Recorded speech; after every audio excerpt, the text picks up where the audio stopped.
Hola, soy el filosofastro de la comarca y en este vídeo vamos a hablar de la filosofía de Marx con ayuda esta vez del mítico Age of Empires. Como todo el mundo sabe, este es un juego en el que tienes que gestionar tus recursos de la mejor manera posible para terminar creando los medios suficientes para destruir a tu rival. ¿Y qué es lo primero que se hace en este juego? Exacto, fundir el botón de crear aldeanos hasta el infinito, pues son los que se encargan del trabajo, es decir, de talar madera, cultivar comida, picar piedra. ¿Y por qué no ponerse desde el principio a crear guerreros y armas para ir a por el rival? Pues por una cosa obvia, y es que quien entienda un poco del juego sabe que aquí lo más importante es tener más recursos que el rival, porque cuantos más tengas, más fácil será que puedas crear muchos soldaditos en un tiempo mucho más breve que tu oponente y poder atacarlo con una frecuencia mucho mayor que la de él, lo que en la mayoría de casos te garantiza la victoria. Y precisamente esta estrategia básica del Age of Empires no solo tiene mucho que ver con Marx, sino que es la clave para entender su filosofía. Quédate con esto. Pero antes vamos a hablar muy brevemente sobre quién es este filósofo y por qué es tan importante. Marx nació en el año 1818 en Alemania, es decir, su vida se desarrolló en la Europa del siglo XIX. ¿Y qué estaba pasando en el continente por esas fechas? Pues exactamente lo mismo que ves en la pantalla. Es decir, la mayoría de las personas en el mundo se concentraba en las grandes ciudades para matarse a producir. Era la época de la revolución industrial. ¿Y por qué se mataba a producir la gente? ¿Porque todavía no existía internet y algo tenían que hacer? Pues no, lo hacían porque había una persona que poseía los medios necesarios, las máquinas y las fábricas, quien les pagaba a cambio de trabajar haciendo uso de ellas. La persona que poseía los medios de producción y pagaba un salario al trabajador era el burgués. El problema es que era una época en la que no existía ningún tipo de derecho laboral, de modo que los burgueses tenían vía libre para explotar al máximo a sus trabajadores a cambio de un salario mínimo, con el objetivo de generar unas ganancias con las que poder contratar a más trabajadores que a su vez le generasen más capital que poder invertir en más trabajadores, los cuales le generasen unas ganancias para contratar a muchos más trabajadores y, en fin, así hasta el infinito. Marx fue un filósofo conocido por denunciar esta situación en la que unos pocos vivían muy bien a cambio de la explotación de la mayoría de las personas, o sea, el sistema que recibió el nombre de capitalismo, al consistir en la acumulación de capital. De este modo, Marx no solo influyó mucho en la filosofía posterior a él, sino también en la realidad política, siendo la inspiración intelectual de los movimientos anticapitalistas y del comunismo. Y esto es importante porque lo primero que uno piensa cuando escucha el nombre de Marx es en...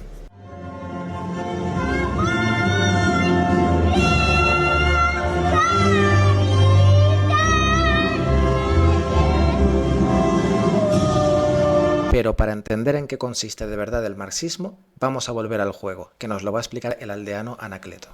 Anacleto es un trabajador que lleva toda su vida, desde que empezó la partida, dedicándose a picar piedra las 24 horas del día para que su jefe pueda construirse un castillo guapísimo. Pero ocurre que un día se queda dormido y se clava el pico en el pie, por lo que no puede seguir trabajando. Para él es un drama, claro, porque para él picar piedra en la cantera es su vida. Le encanta su trabajo. Pero la desgracia de verdad vino cuando se dio cuenta de que el concepto de baja laboral no se ha inventado todavía en el Age of Empires y que por tanto no poder trabajar significa no poder pagar el alquiler y directamente morirse de hambre.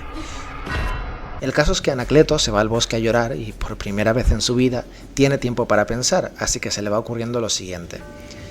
Yo he estado trabajando desde que era un niño, sacrificando la mayor parte del tiempo de mi vida, todo para esto. Sin embargo, no ocurre lo mismo con el jefe, que vive tranquilamente en el castillo, grabando vídeos para el YouTube, y nada pasa si un día se pone malo. En este momento se empieza a preguntar, ¿cuál es la diferencia real entre su jefe y él? ¿Por qué su jefe se puede permitir ponerse enfermo y él no? Pues porque pertenecen a clases sociales distintas. Y esto es muy importante.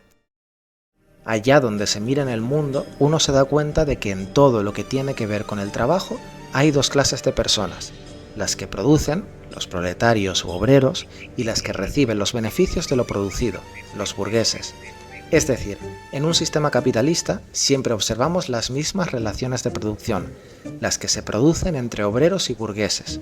Y lo característico de esta relación de producción es que los beneficios que generan los aldeanos no son en realidad para ellos mismos, pues ellos solo se llevan un sueldito, lo justo para no morirse de hambre, sino que esas ganancias son para el empresario. Y aquí introducimos otro concepto importante de Marx, el de plusvalía, es decir, el beneficio neto del burgués que se genera gracias al trabajo de su empleado y que se invierte en adquirir más y más medios de producción para generar una mayor plusvalía, como comentábamos al inicio del vídeo. Vamos a ilustrar este concepto con un ejemplo. Anacleto tuvo una época en la que se dedicaba a construir casas. Lo hacía él solo porque iba sobrado. Se ponía ahí con sus ladrillos y su cemento y dedicaba la mayor parte del día a construir para después poder venderlas. Usando la lógica y viendo todo el esfuerzo invertido, cualquiera podría pensar que Anacleto ganaba muchísimo dinero, pero eso no es así. De hecho, Anacleto solo se llevaba una monedita por cada casa que construía. ¿Por qué? Pues porque los materiales y las herramientas que estaba usando pertenecían en realidad a otra persona, quien le decía: mira, yo te dejo construir con mis materiales y mis herramientas si tú consientes que yo me lleve la mayor parte del beneficio por cada casa que vendas. De este modo, de cada casa el aldeano se llevará una monedita y el burgués 99. Estas 99 moneditas, descontando los costes de la producción, es la plusvalía, la cual el burgués invertirá en más trabajadores y medios de producción para generar un capital mucho mayor. Pero a Anacleto se le ocurre la idea de: oye, ¿y por qué esto es así? ¿Por qué los trabajadores no se llevan el 100% del valor real de su trabajo, sino que le ceden todo su beneficio al burgués? Pues porque desde que nace el trabajador está alienado, es decir, aquello más esencial que hay en él, su capacidad para transformar la realidad, o sea, para trabajar, es puesta al servicio no de él mismo, sino al servicio de otra persona. Es decir, que él no trabaja ni vive para él mismo, sino para otro. Y esta diferencia entre trabajador y burgués no es una cuestión de esfuerzo o de mérito, pues Anacleto no ha faltado ningún día a picar en la mina. Es una diferencia que se ha heredado a través de la historia, la que siempre ha existido entre esclavos que trabajan y amos que se llevan el beneficio. La primera idea que uno podría tener es la de que este es un orden injusto, pues si todas las personas deberían nacer iguales y libres, no parece muy normal que unas deban vivir a costa del esfuerzo de otras.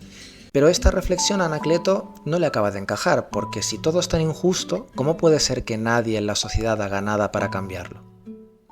La gente se desloma trabajando a diario y nadie parece poner en entredicho el sistema, más bien al contrario. Todos adoran al burgués, lo ensalzan como un ejemplo y nadie cuestiona el modo de ser de las cosas. Para ayudar a Anacleto a comprender el porqué de todo esto, debemos introducir la idea más importante de Marx, la de infraestructura y superestructura. Para entenderlo, vamos a imaginarnos un árbol como este, el cual vamos a partir en dos, la parte de arriba y la parte de abajo. Si tuviésemos que decidir cuál de las dos partes es la más importante, seguramente nos quedaríamos con la de abajo, pues es la raíz con la que se alimenta el resto del árbol. Lo mismo ocurre en la sociedad. Marx la divide en dos áreas, la infraestructura y la superestructura. La infraestructura es todo aquello que tiene que ver únicamente con lo económico, la producción.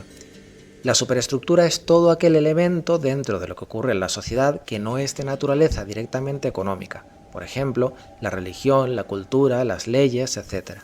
Igual que la parte superior del árbol depende de las raíces, la superestructura depende de lo que sucede en la infraestructura. Dicho de otro modo, quien tenga el poder en las relaciones de producción, es decir, quien tenga el capital, es aquel que domina también la superestructura, pues con todo su poder económico es perfectamente capaz de influir en las leyes, la cultura e incluso en la religión. O sea, que quien tiene el capital es el que manda en todas las áreas de la sociedad, incluso aunque a veces no lo veamos. Desde que nació, Anacleto siempre ha estado inmerso en una cultura y ha vivido bajo unas leyes, como todo ser humano. Desde siempre, él ha ido a misa, ha visto sus series de televisión, ha leído sus periódicos y los mensajes que recibía siempre le parecieron normales, pues había crecido con ellos. Sin embargo, ahora que tiene tiempo para darle vueltas al asunto, se da cuenta de que esos mensajes que recibía no son tan inocentes. Por ejemplo, en misa siempre le decían que la obediencia era algo positivo, que el sufrimiento era algo que se debía aceptar, pues aquellos que sufren son los que van a ser más queridos en el más allá. En la prensa nunca se habla sobre problemas que conciernen al trabajo, como que te claves un pico en el pie después de una vida trabajando y te tengas que morir de hambre, sino que centran su discurso en cosas muy distintas para que no hables de lo que realmente les afecta. Del mismo modo, el cine está plagado de películas que transmiten un mensaje parecido, el de que las diferencias sociales son solo una cuestión de esfuerzo y mérito, así que no tienes por qué cambiar la sociedad, simplemente esfuérzate por trabajar más. Los políticos nunca hacen leyes que afecten a esta relación de privilegio. Es más, en la mayoría de casos van a legislar para que continúe la misma situación, a veces dando pequeñas migajas a los obreros o directamente justificando la desigualdad de nacimiento entre clases sociales. Y esto tiene todo el sentido del mundo, pues los medios de comunicación son propiedad de alguien, evidentemente con mucho capital. Las películas son financiadas por gente con mucho capital, los privilegios de las instituciones religiosas son garantizados por gente con mucho capital y en muchos casos las campañas políticas, incluso los partidos, son financiados por gente con mucho capital. Entonces, podemos decir que desde pequeño, Anacleto ha sido criado en una sociedad gobernada por las personas con capital, los burgueses, y su cultura se ha encargado de que nunca se cuestionase el orden de las cosas. O sea que, en el fondo, piensa todo lo que el youtuber que hace sus vídeos desde el castillo quiere que piense, pues es quien controla los recursos. Es en este momento cuando Anacleto da con la solución. Voy a juntar a algunos colegas y nos vamos a ir muy lejos, a la otra esquina del mapa, y vamos a asociarnos como trabajadores. Vamos a crear una compañía cooperativa en la que no haya nadie que se lleve la mayor parte del beneficio, sino en la que todos participemos de las ganancias por igual. De este modo, si nos dedicamos a construir casas, no habrá nadie que se lleve 99 monedas de las 100 de su precio total, sino que cada uno de nosotros se llevará un beneficio proporcional y acorde al esfuerzo invertido, lo que nos asegurará unas condiciones de vida dignas. De este modo, lo abandonan todo, dejan la ciudad y se van a los confines del mundo y, sin querer, introducen el último gran concepto de la filosofía de Marx, el de comunismo. Lo que Anacleto y sus colegas tienen en mente en realidad es construir una sociedad comunista, pues el comunismo es sinónimo de sociedad sin clases sociales. Es decir, una sociedad comunista es aquella en la que no hay dos clases sociales diferenciadas, no hay seres humanos que sirven a otros porque todos nacen iguales, y en la que, por tanto, la única manera de generar beneficio económico es a raíz del trabajo propio, no del trabajo de los demás. Para Marx, la sociedad comunista era una etapa histórica que llegaría inevitablemente ayudada por las contradicciones del capitalismo, es decir, de la diferencia cada vez mayor entre clases sociales que en algún momento debía estallar. Sin embargo, aquí falta algo. En el momento en el que Anacleto y sus amigos están trabajando tranquilamente, llegan los matones enviados por el todopoderoso burgués youtuber y les desmontan el chiringuito. Claro, él se había enterado del proyecto de sus aldeanos y no tenía ninguna necesidad de permitir que se saliesen con la suya, pues eso daría ejemplo a otros obreros que verían una nueva forma de vivir y eso significaría menos trabajadores para él y por tanto menos beneficios e incluso tendría que hacer concesiones a los trabajadores para que se quedasen tranquilos, incluso tal vez dejar que tuviesen los derechos laborales.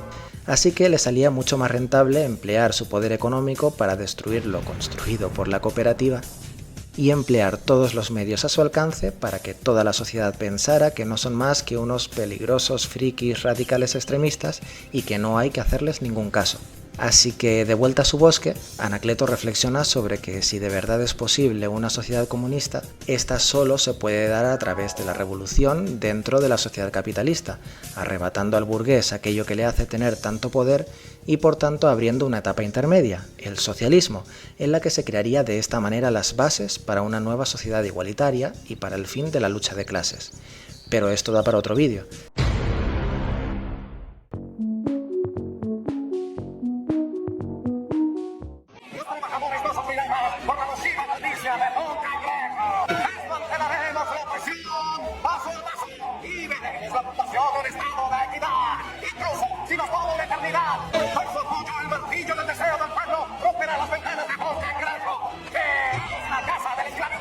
Así que si este te ha gustado, dale like y suscríbete para más contenido. Hasta pronto.